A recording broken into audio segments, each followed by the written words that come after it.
warahmatullahi wabarakatuh. Alhamdulillahi rabbil alamin. Wassalatu wassalamu ala asyrafil anbiya'i wal mursalin Nabiyyina Muhammadin wa ala alihi wa ashabihi ajma'in. Asyhadu an la ilaha illallah wa asyhadu anna Muhammadan abduhu wa rasuluh. Asbahna ala fitratil Islam wa kalimatil ikhlas wa ala dini nabiyyina Muhammadin sallallahu alaihi wasallam wa ala millati abina Ibrahim hanifa wa ma kana minal musyrikin. Radina billahi rabba wa bil islami dina wa bi Muhammadin nabiyya wa rasulah.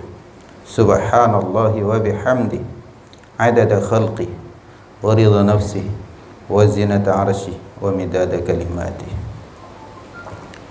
Bapak, ibu-ibu dan saudara-saudara sekalian, alhamdulillah, mari kita semuanya bersyukur kepada Allah Subhanahu wa taala atas segala limpahan rahmat dan nikmatnya kepada kita semuanya.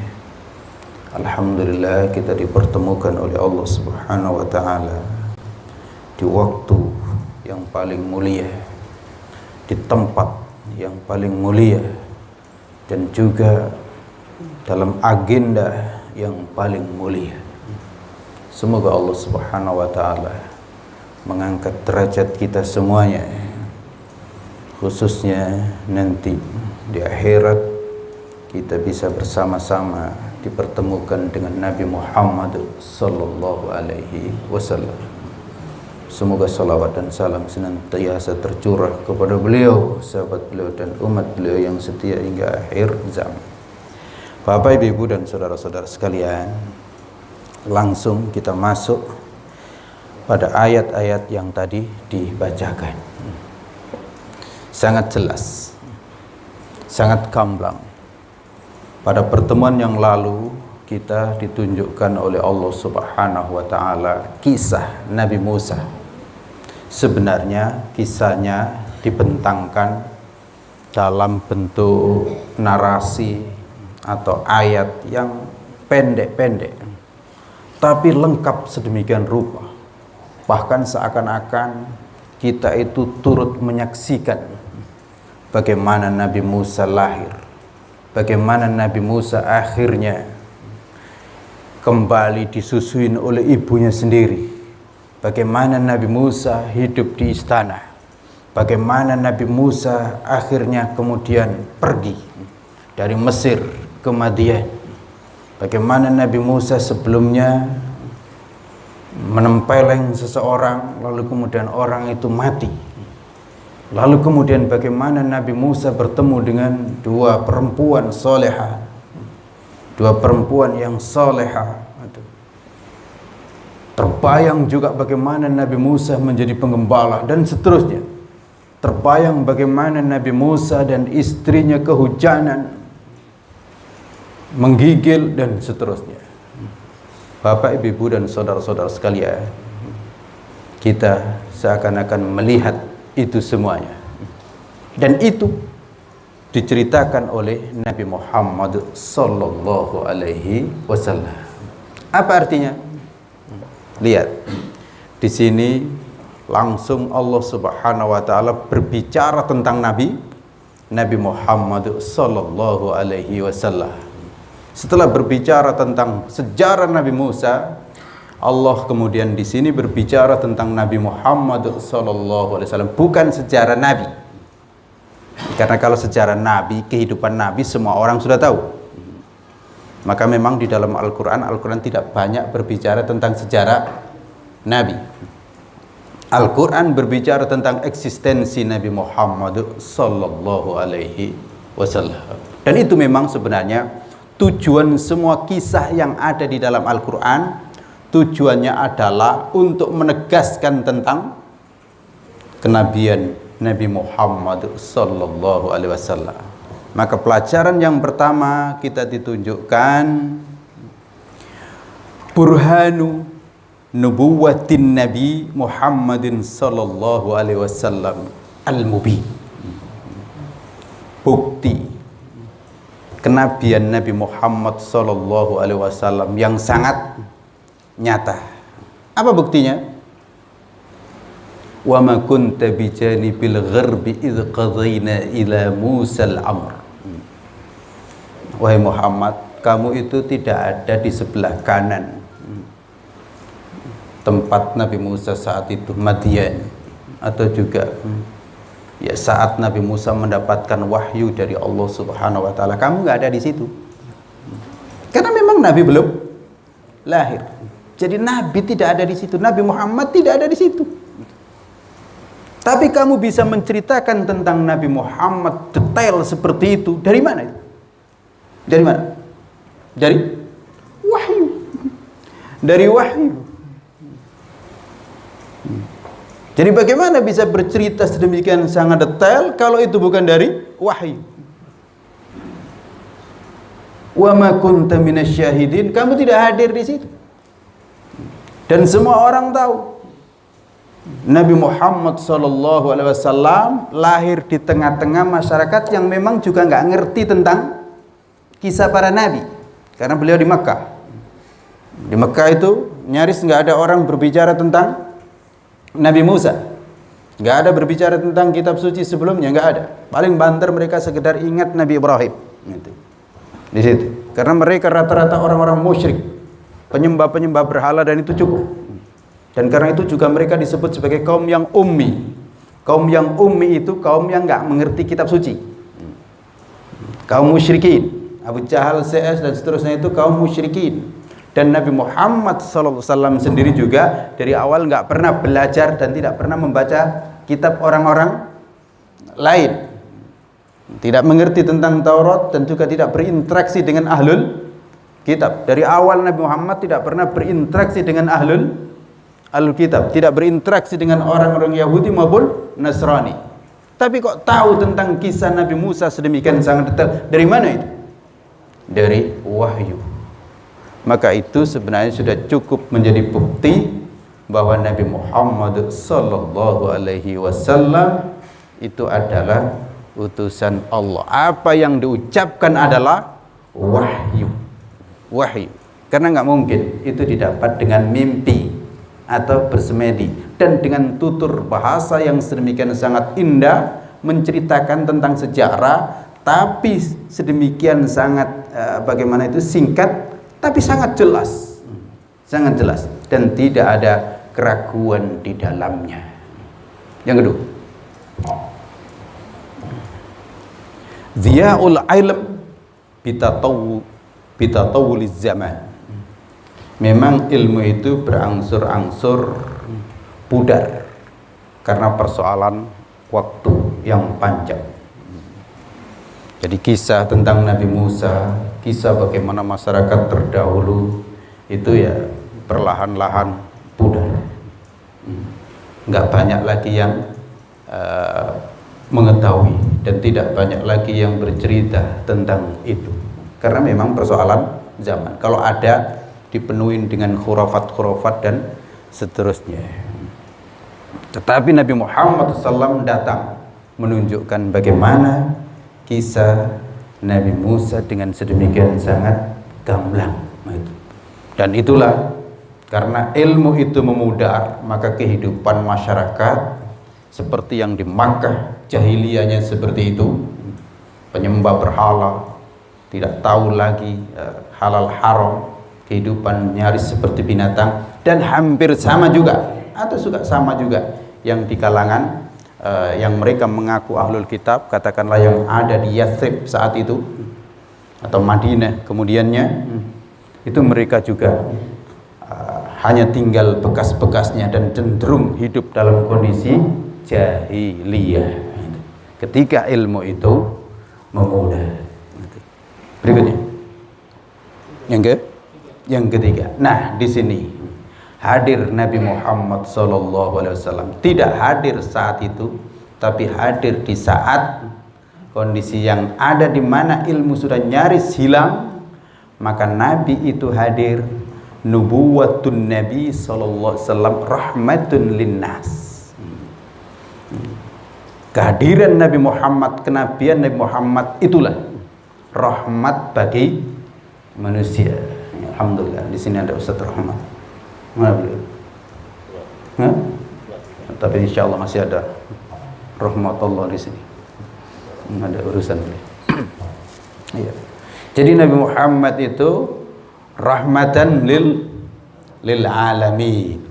Karena memang sesungguhnya rahmat yang paling dibutuhkan oleh manusia itu perlu diketahui, yaitu rahmat hidayah, petunjuk, ilmu.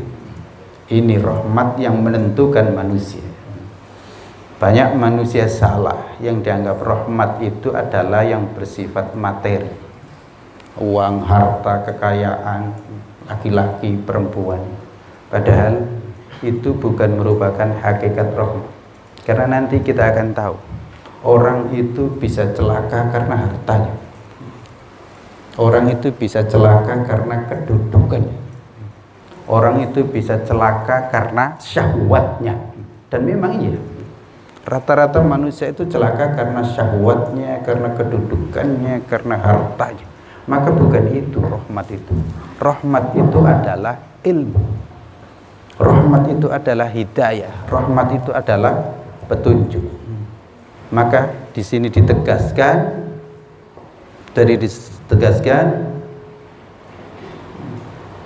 walakin rahmatan min rabbika litundhira qauman ma atahum min nadhir. Tetapi kamu itu merupakan rahmat. Jadi ditegaskan bahwa Nabi ini merupakan rahmat. Rahmat bagi orang yang ada pada saat itu dan berikutnya tentu saja yang mengikuti Nabi Muhammad sallallahu alaihi wasallam. Nah, di sini sebenarnya nanti ya kita lanjutkan berikutnya, kesimpulan terakhir yang menjadi puncak daripada tema pada halaman ini.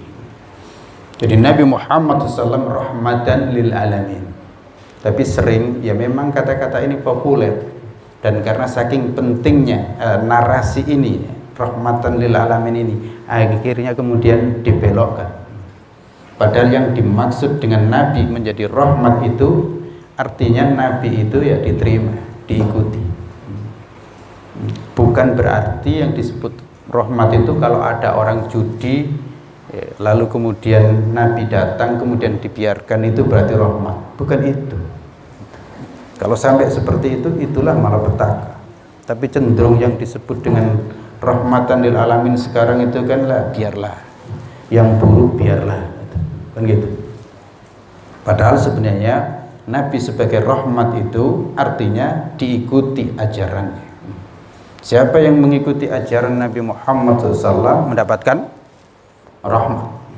Yang tidak ikut ajaran Nabi pasti mendapatkan laknat. Itu sebenarnya begitu.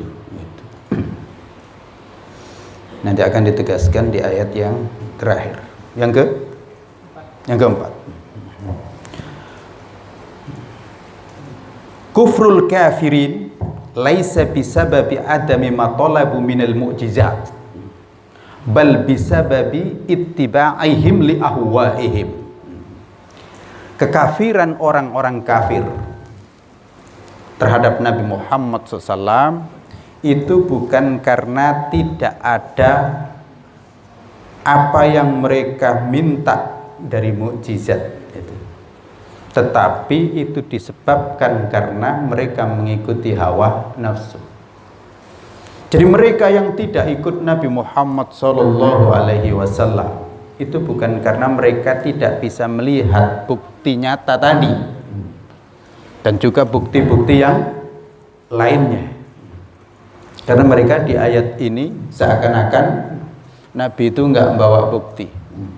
Kenapa Nabi itu enggak membawa sesuatu yang seperti dibawa oleh Nabi Musa? Nabi Musa itu punya banyak sekali bukti, kata mereka. Punya banyak bukti. Tempo hari kita sebutkan ada 9 bukti. Antara lain tangannya bercahaya, lalu tongkatnya, lalu ada juga katak, ada juga darah, ada juga kutu dan seterusnya. Dan kemudian terakhir membelah laut. Seperti itu. Jadi mereka menuntut kenapa Nabi Muhammad itu nggak kayak begitu, kok biasa-biasa aja gitu. Itu ungkapan mereka. Maka apa dijawab di sini? Nabi Musa dulu sudah bawa itu kan. Tapi gimana kalian? Emang kalian percaya? Dulu kan tidak percaya juga. Gitu. Nabi Musa itu sudah bawa yang seperti itu, tapi kalian dulu itu nggak percaya. Wong yang ikut Nabi Musa itu berapa? Kan kembali lagi pertanyaan itu. Nabi Musa yang sudah sangat dahsyat itu. Ibu-ibu, kalau hidup di zaman Nabi Musa dulu itu, kira-kira ikut Nabi Musa atau ikut Fir'aun? Ibu-ibu, halo? Halo? Ikut Nabi Musa atau ikut Fir'aun? Nabi Musa? Betul. Berani digoreng. Hah? Iya. Ibu-ibu yang ada sekarang, tapi yang dulu kenyataannya tidak. Termasuk para pemuda. Wahai para pemuda. Kalau Ustaz Rozali udah jelas. Wahai para pemuda, andaikan kita ini antum ini dulu hidup di zaman Nabi Musa, kira-kira menjadi pengikut siapa antum? Coba bayangin. Jawab. Hah? Pengikut jawab. Ya, ragu. Kondisi sekarang saja susah. Menjadi pengikut Nabi Muhammad atau menjadi pengikut selain Nabi Muhammad, kacau sudah, ya kan? Ikut protap Nabi atau ikut protap WHO aja udah susah, ya kan? Ini kenyataan. Silakan. Ya. Apalagi di zaman ada jelas Nabi Musa sama Fir'aun. Yang Fir'aun itu luar biasa kekuasaannya. Luar biasa kekuasaannya. Sehingga saat itu orang nggak ada yang berkutik. Padahal Fir'aun saat itu sudah mengaku jadi Tuhan. Dan itu nggak ada yang bantah. Nggak ada yang bantah. Ngaku jadi Tuhan, ilah. Bahkan ngaku di situ sebagai ilah. Setelah dia mengaku menjadi Rob. Jadi Fir'aun itu setelah mengaku menjadi Rob, naik menjadi ilah. Gitu. Dan itu nggak ada yang bantah. Sampai juga Haman disuruh bikin itu gedung pencakar langit, nurut juga. Kita tengok itu Tuhannya Nabi Musa. Nggak ada yang bantah. Gitu. Di sini. Dan Nabi Musa sudah membawa bukti yang sangat banyak sekali. Tapi kenyataannya mereka juga tidak banyak yang beriman. Setelah Fir'aun tenggelam pun, lihat bagaimana Bani Israel. Setelah Fir'aun tenggelam, sudah nggak ada lagi Fir'aun. Kira-kira yang sungguh-sungguh ikut Nabi Musa itu berapa? Ayo. Baru saja naik dari laut, selamat. Lihat banyak orang nyembah berhala, itu ikut lalu minta kepada Nabi Musa, ya Musa ij'al lana 'aliha. Wahai Nabi Musa, buat kami ini juga berhala-berhala. Coba bayangkan. Lalu ditinggal Nabi Musa 40 hari. Apa yang terjadi? Ternyata tertarik dengan padahal Nabi Musa sudah punya bukti yang sedemikian sangat banyak, tapi tertarik dengan narasi yang dibuat oleh Musa Samiri. Coba. Masih kurang lagi, diajak perang oleh Nabi Musa. Jelas Nabi Musa ini utusan Allah. Fir'aun saja udah kalah. Tapi apa yang terjadi? Idhhab anta wa rabbuka inna hahuna qa'idin. Wahai Musa, berangkatlah kamu berdua saja sama Tuhanmu, kami nunggu di belakang. Coba baik. Mereka minta di belakang saja, nggak mau. Loh gitu sekarang tidak mau beriman dengan Nabi Muhammad dengan dalih Nabi Muhammad nggak bawa kayak Nabi Musa. Kalian dulu juga Nabi Musa sudah begitu, kalian juga nggak mau. Dan kalian mengatakan itu sihir. Nabi Musa tukang sihir, Taurat itu sihir, dan sekarang juga kalian mengatakan Al-Quran itu sihir. Karena itulah maka kekafiran orang-orang kafir dari dulu sampai kiamat itu bukan karena tidak adanya bukti kebenaran. Bukti kebenaran itu sangat nyata, tapi dasar manusia itu suka ikut hawa nafsunya. Gitu. Dari dulu sampai sekarang, lihat, kebenaran itu terang benderang. Hari ini juga terang benderang. Tetapi dasar manusia memang kebanyakan suka mengikuti hawa nafsu, lalu mengikuti halusinasi. Yang pintar-pintar itu ikut hawa nafsu, yang awam ikut halusinasi. Yang dibuat oleh orang-orang yang pintar itu. Gitu. Kurang apa gamblangnya ajaran Nabi Muhammad Sallallahu Alaihi Wasallam, tapi kemudian bisa menjadi seakan-akan nggak jelas. Gitu. Yang jelas jadi kemudian genderuwo, kira-kira begitu. Bagaimana Nabi Muhammad menggambarkan rahmat Allah, bagaimana Nabi Muhammad menggambarkan adanya para malaikat, ini nggak terbayang lagi. Yang terbayang adalah banyaknya genderuwo. Ya kan gitu. Betapa anehnya kondisi manusia ketika melihat sebuah kebenaran dan kemudian nantang, coba mana buktinya, gitu. Mana buktinya, gitu. Kan gitu. Padahal bukti sudah sangat nyata. Gitu. Berikutnya, ya bolehlah dikasih tantangan juga. Tahaddil kufar bi'ityani bima huwa ahda min wahyillah ila rusuli. Ya, orang kafir perlu juga memang ditantang. Kalau mereka itu tidak beriman terhadap Al-Quran, cobalah buat yang bisa lebih hebat daripada Al-Quran. Mana pedoman kalian, mana buku kalian yang lebih hebat, yang lebih lurus daripada wahyu dari Allah. Itu mana? Itu. Ternyata kan, coba sampai hari ini mana yang bisa menandingin Quran? Mereka dan kita diperlihatkan dengan hasil-hasil ilmu-ilmu mereka kan. Kalau kita ingin mengikuti ilmu mereka itu kan hawa nafsu. Besok disuruh, besoknya dilarang. Besoknya lagi disuruh lagi, dilarang lagi. Kan gitu kan? Lihat itu. Lihat. Hasil penelitian mereka sendiri yang mereka sebut berdasarkan jurnal-jurnal itu. Lihat itu. Apa sebenarnya eksistensinya? Apa sebenarnya kekuatannya? Dan berapa kekuatan jurnal-jurnal yang mereka buat itu nonsens, yang mereka sebut sebagai ilmu, dan itu yang mereka sebut sebagai kitab suci. Lihat. Dan bandingkan dengan Al-Quran. Adakah kira-kira mendekatinya? Sama sekali. Maka di sini disebutkan fa'tu bi kitabim min indillahi huwa ahda minhuma, sampai Nabi mengatakan attabi'hu in kuntum shadiqin. Buatlah kitab yang kalau kalian bisa, yang itu lebih lurus dari keduanya, Taurat dan Al-Quran, dan aku akan ikut jika kalian benar. Coba mana kitab mereka? Tunjukkan. Apakah kita mengikuti jurnal-jurnal mereka itu? Apakah kita mengikuti riset-riset mereka itu?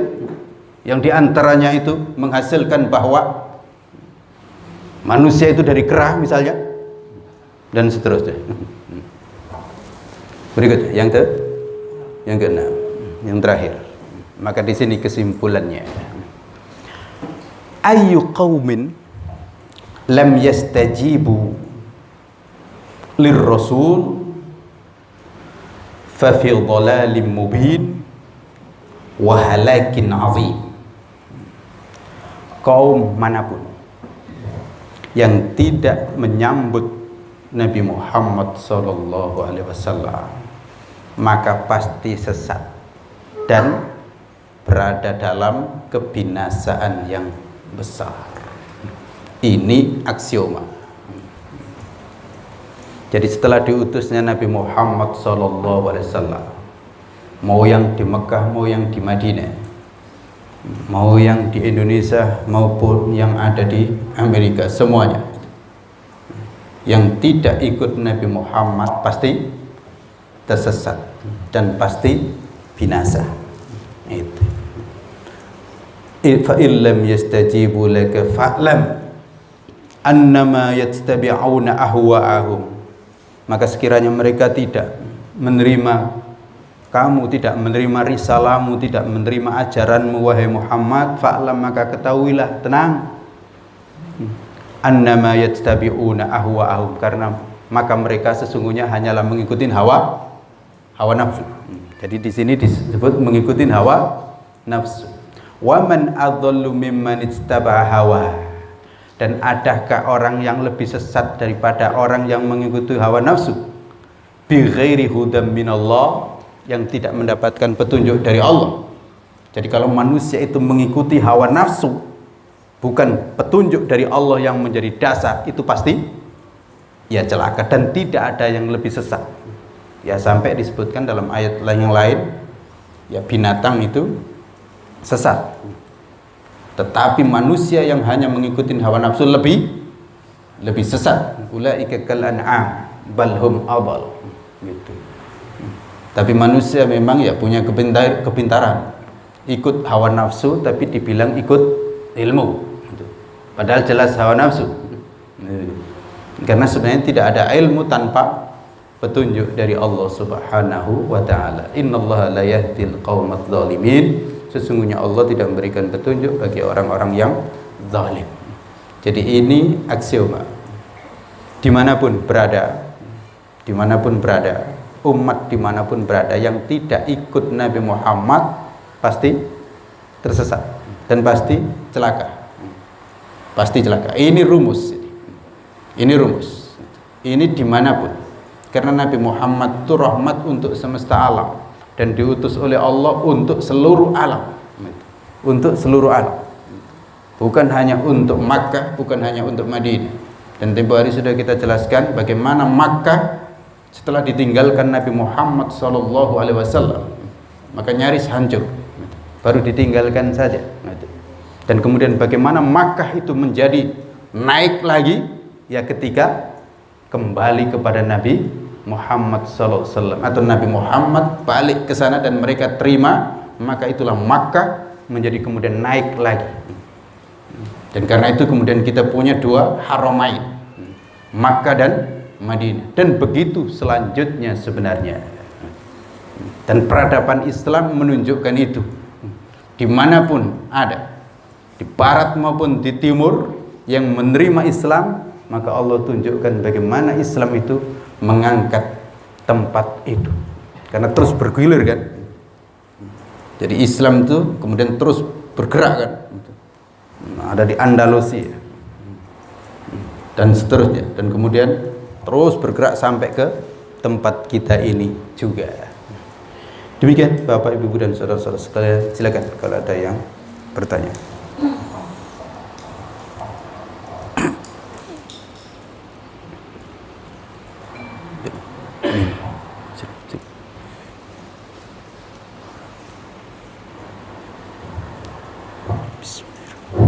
Silakan Bapak Ibu dan saudara sekalian, ada yang ingin bertanya, masih punya waktu beberapa menit ke depan. Ada yang bertanya? Ya.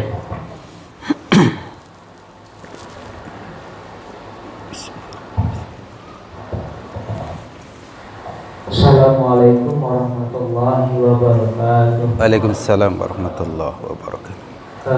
Izin bertanya, Ustaz. Di dunia maya itu ada heboh tentang surat At-Taubah ayat 37, Ustaz.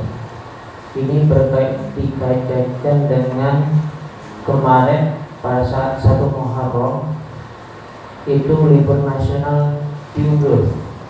Nah, mungkin mohon penjelasannya mengenai asbabun nuzul At-Taubah ayat 37 ini. Terima kasih, Ustaz. Assalamualaikum warahmatullahi wabarakatuh. Waalaikumsalam warahmatullah. Ada lagi yang lain? Ya, silakan.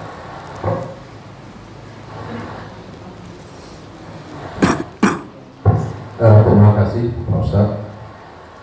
Dulu Pak Ustadz, kita pada saat zaman kemerdekaan atau penjajahan atau zaman kemerdekaan lah, kemerdekaan Indonesia, itu penduduk kita Islam ini 90% lebih di Indonesia. Tapi sekarang kita dengar baik itu berita di YouTube dan lain sebagainya, itu hanya kurang lebih 80% %. Ini kenapa bisa terjadi Pak Ustadz?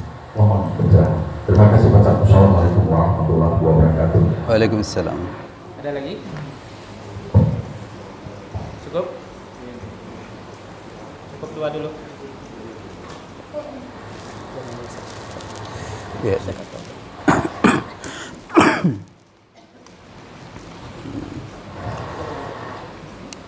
Ya.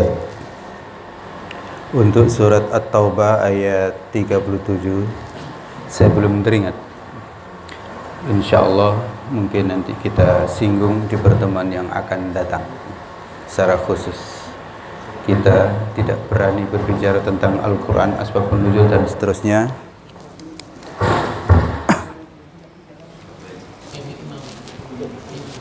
Ya, ya nanti kita lihat secara khusus ayat itu, dan tentu kita lihat tafsir atau para ulama menjelaskan tentang ayat itu. Tapi sebenarnya dibaca juga sudah jelas apakah ada kaitan dengan yang ada sekarang. Ya, bisa saja dikait-kaitkan. Tapi memang yang perlu kita ketahui bahwa orang-orang yang tidak suka dengan Islam atau orang-orang kafir itu pada dasarnya selalu ingin, intinya itu nanti nyambung pertama ini kedua, selalu bagaimana berusaha menjauhkan umat Islam itu dari agama Islam. Ini titik poin.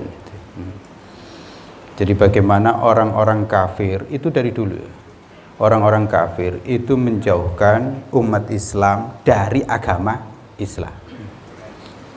Dan Islam di sini dalam konteksnya ya, kalau di zaman Nabi Musa, yang ikut Nabi Musa itu Islam. Maka juga sama. Orang-orang dulu itu bagaimana menjauhkan kaumnya Nabi Musa yang sudah beriman dengan Nabi Musa itu juga kemudian meninggalkan ajaran Nabi Musa. Salah satu di antaranya yang tadi kita sebutkan, Nabi Musa berangkat 40 hari untuk menerima wahyu. Itu kemudian sudah ada upaya untuk menjauhkan masyarakat Islam saat itu menjauhi ajaran Nabi Musa dengan dihadirkan patung anak sapi. Tidak begitu. Jadi tidak langsung jangan kamu ikuti Nabi Musa, bukan begitu. Jangan kamu tidak beriman kepada Nabi Musa, bukan begitu. Tapi ini ada alternatif gitu. Nggak apa-apa mereka mengaku beriman kepada Nabi Musa, tapi kenyataannya tidak menjalankan ajaran Nabi Musa, justru menjalankan ajaran kemusyrikan lagi gitu. Begitulah seterusnya, termasuk ayat yang tadi dibacakan, yang disebutkan itu juga begitu. Nah, konteks sekarang juga intinya juga begitu. Konteksnya juga begitu. Bagaimana umat Islam itu menjauhi ajaran Islam. Bagaimana menjauhi masjid. Bagaimana menjauhi sholat. Bagaimana agar tidak kenal dengan apa? Sejarah Islam. Gitu loh kira-kira. Tidak kenal dengan sejarah Islam. Karena ini bagian penting. Yang dikenalkan adalah yang lainnya. Dan ini sudah banyak. Sudah banyak. Sudah banyak. Kalau berbicara tentang ya apa tadi itu, kemerdekaan tadi itu, ya sudah berapa sudah hilang. Padahal sesungguhnya kita sudah berulang kali ya, bahwa sesungguhnya para pejuang sehingga negara ini merdeka itu kan jelas sekali berkat rahmat Allah yang maha kuasa. Dan kemudian didorong oleh keinginan luhur, ya kan? Artinya apa? semenjak awal yang berjuang itu adalah ya ulama, kiai, para santri itu. Tapi coba sekarang narasi ini ada tidak? Hilang. Itu.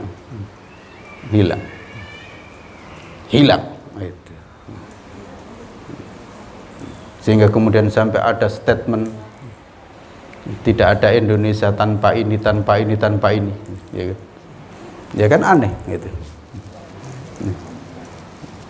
Tidak ada Indonesia tanpa Islam, tidak ada Indonesia tanpa Kristen, tidak ada Indonesia tanpa Hindu, Buddha, tidak ada Indonesia tanpa Konghucu. Loh, kok bisa disamakan itu? Islam dengan itu semuanya. La haula wala quwata illa billah. Itu. Ya. Padahal kan jelas itu. Siapa itu? Siapa yang mengarahkan agar tanggal itu diproklamirkan, itu kan jelas siapa dia. Ya. Siapa yang mendorong Soekarno saat itu dan juga Bung Hatta, ya jelas. Di mana itu digagas jelas. Itu. Tapi nyaris hilang itu semuanya.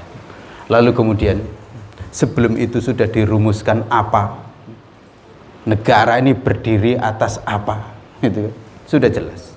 Di situ Islam setidaknya ada 3 atau 4 kata Islam di situ. Tapi kemudian bisa hilang. Ya. Dan dalam waktu yang sangat singkat itu dirumuskan panjang dan perdebatannya itu panjang. Itu 7 kata itu kan panjang, tapi kemudian bisa hilang, hapus itu. Oleh karena itu ya jawaban kita, jangankan sekedar digusur, dihapus saja itu gampang, dan kayaknya nggak ada yang protes. Apalagi kalau hanya diundur, kan gampang. Ini bukan tanggalnya, bukan 1 Muharramnya yang diundur, bukan, liburnya. Yang itu dihapus itu antum tenang-tenang saja semuanya. Gitu.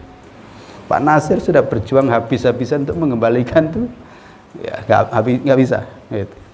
Padahal katanya gampang, nanti kembali lagi. Gitu. Tapi kemudian dibuktikan habis-habisan nggak bisa. Dan karena itu Pak Kasman nangis. Gitu. Sedih saya katanya. Karena di antaranya beliau yang juga menerima awalnya karena tangisan mata buaya. Ya kan? Rayuan yang sedemikian sangat rupa. Dan Pak Kasman, ya kalau sudah Pak Kasman itu kan pertahanan paling kuat. Begitu. Oleh karena itu intinya di situ. Iya. Jadi sebenarnya yang paling mereka lakukan itu bukan populasinya, tapi sesungguhnya adalah ya mereka itu nggak ada masalah. Islam banyak sih nggak ada masalah. Yang penting tidak mengamalkan Islam. Tapi kemudian ditambah lagi, ya mereka juga bekerja. Secara populasi berkurang, ya tambah senang juga. Gitu. Dan mereka lakukan itu. Lakukan itu. Lu banyak ya. Saya aja ketemu orang kemarin tuh, orang sini perempuan, dinikahin oleh laki-laki lain, ya diajak murtad. Kemudian dia sadar sampai sulit sekali balik. Gitu. Hingga kemudian sekarang ya terpaksa balik. Artinya sekarang udah tinggalkan suami dan seterusnya. Itu orang Bengkulu, ketemu orang Indonesia bagian timur sana, gitu. Dan seterusnya. Gitu. Iya. Apa artinya? Memang mereka itu nggak pernah diam ya. Walan tardo angkal yahudu walan nasara hatta tattabi'a milatahu. Gitu. Tapi diantaranya yang paling penting lagi itu adalah keislaman itu sendiri. Dan ini yang menjadi target utama mereka. Karena mereka tahu umat Islam itu nggak bisa dilawan. Umat Islam itu nggak bisa ditandingin. Ketika umat Islam itu mengamalkan ajaran Islam itu yang mereka sudah tahu. Yahudi itu tahu di situ. Yahudi tahu di situ. Dan kemudian semua yang mengikuti Yahudi akhirnya tahu. Umat Islam itu nggak bisa dilawan. Dan umat Islam tidak bisa ditandingin ketika umat Islam mengamalkan ajaran Islam. Maka satu-satunya cara untuk mengalahkan umat Islam, maka umat Islam dipreteli agamanya. Ibaratnya dipreteli bulunya, dipreteli bajunya. Apa arti burung Garuda? Kalau bulunya dipreteli, gitu. Kan nggak bisa terbang. Nggak. Apa artinya umat Islam kalau nggak ke masjid? Apa artinya umat Islam kalau tidak berjamaah? Apa artinya umat Islam kalau softnya berantakan? Apa artinya umat Islam kalau tidak ada haji, tidak ada umroh? Apa artinya umat Islam kalau ternyata makan riba tiap hari? Apa artinya umat Islam kalau hukum-hukumnya ikut mereka? Apa artinya? Nggak ada. Kayak burung Garuda, nggak ada bulunya. Itu kira-kira. Ini. Demikian. Silakan kalau ada yang lain. Masih ada? Ya, silakan.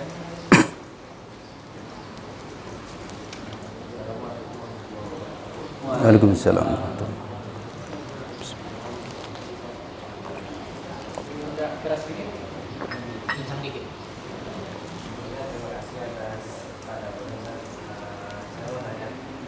Apa sih yang harus dilakukan anak muda supaya anak muda itu nggak terjerumus akan masa-masa Fir'aun zaman sekarang? Bagus sekali. Saya sambung langsung. Segera anak-anakku sekalian, belajarlah Al-Quran. Baca Al-Quran. Fahamin Al-Quran. Hafalkan Al-Quran. Itulah fadlun azim. Itulah keutamaan yang sangat tinggi. Saya kemarin sudah ceritakan. Satu ayat itu lebih baik daripada onta yang paling bagus. 2 ayat itu lebih baik daripada 2 onta yang paling bagus. Dan seterusnya dan seterusnya. Dan ini Nabi yang berkata. Nabi yang berkata secara matematis. Maka ketahuilah, wahai anak muda, para pelajar semuanya, kita punya kekayaan yang sangat dahsyat. Itulah Al-Quran. Itulah hadis. Segera itu pelajari dengan baik.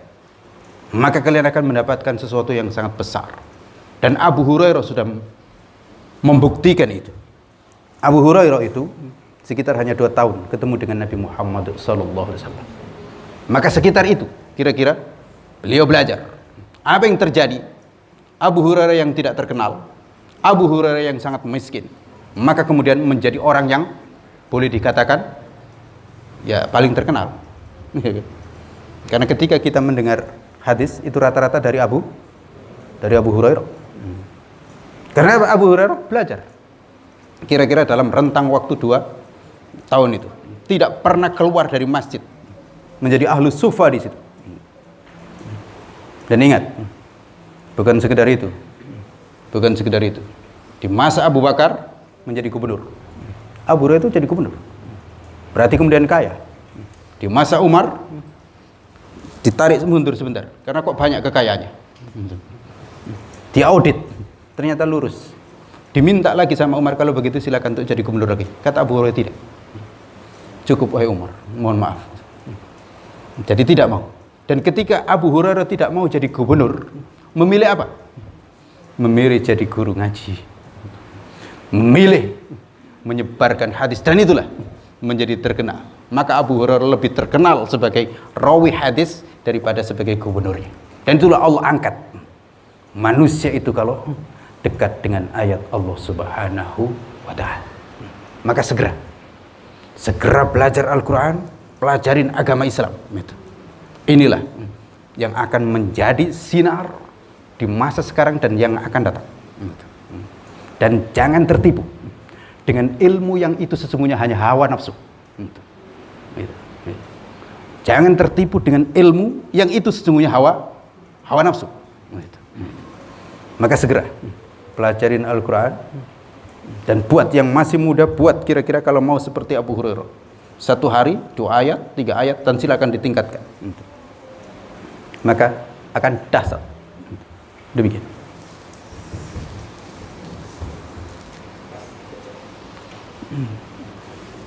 Cukup, semoga Allah Subhanahu wa taala melindungi kita semuanya, menjaga kita bersama, dan semoga Allah Subhanahu wa taala senantiasa memberikan keberkahan bagi kita semuanya. Semoga selalu istiqamah di jalan Allah hingga akhirnya bertemu dengan Nabi Muhammad sallallahu alaihi wasallam. Subhanakallahumma rabbana wa bihamdika asyhadu an la ilaha illa anta astaghfiruka wa atubu ilaik. Assalamualaikum warahmatullahi wabarakatuh. Bapak, Ibu, dan saudara sekalian, sebelum kita tutup pertemuan kita pada pagi hari ini, menginformasikan untuk lokasi gerakan subuh berjamaah kita ke depan, insyaallah di Masjid Al-Ansor. Ya, Bu. Kenapa? Mau bertanya? Oh, mau bertanya. Tak sudah tutup. Minggu depan. Terkait sekarang ini, kalau sholat pakai masker itu bagaimana untuk dilakukan? Sementara cadar saja itu menaikkan buka cadar lagi sholat. Terkait sekarang hari ini juga gitu. Itu hanya dengan mudah mendengar bilang yang tidak apa-apa.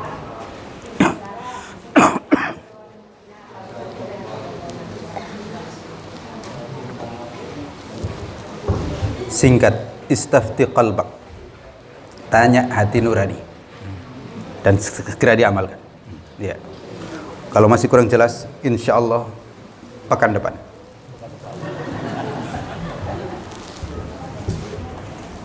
Bapak, Ibu, dan saudara sekalian, sebelum kita tutup kegiatan kita pada pagi hari ini, menginformasikan lokasi gerakan subuh berjamaah kita ke depan di Masjid Al-Ansor di Pagakewa. Setelah pom bensin Pagakewa, agak situ lagi, tidak jauh dari kantor Camat Slebar. Sebelum gang SMP 20 di pinggir jalan ada masjid baru, ya, masjid yang cukup besar itu, Masjid Al-Ansor. Dan kita mengundang kepada jemaah sekalian, mari sama-sama kita meramaikan masjid, khususnya di waktu subuh. Demikian Bapak, Ibu, dan saudara sekalian, kita tutup pertemuan kita pada pagi hari ini dengan sama-sama melafazkan Alhamdulillahirabbil alamin. Alhamdulillah. Assalamualaikum warahmatullahi wabarakatuh. Waalaikumsalam warahmatullahi wabarakatuh.